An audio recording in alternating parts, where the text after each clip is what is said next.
तुला माहिती आहे का, लाखो लोक दरवर्षी असं आयुष्य जगतात जे त्यांचं स्वतःचं नसतं, कारण त्यांना कधीच कळत नाही की आयुष्यात नक्की काय करायचं आहे. आणि ह्याहीपेक्षा गंभीर बाब म्हणजे त्यांना या गोष्टीची जाणीव सुद्धा नसते की ते दिशाहीन आयुष्य जगत आहे. लोक सकाळी उठतात, कामाला जातात, पैसे कमवतात.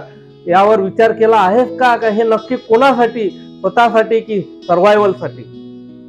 राजू नावाचा मुलगा 10 वर्ष दुकानात राबला, कष्ट केले, कुठेही चुकला नाही, तरी सुद्धा आज तो तिथेच आहे, कारण त्याने स्वतःचं ध्येय कधीच ठरवलं नाही.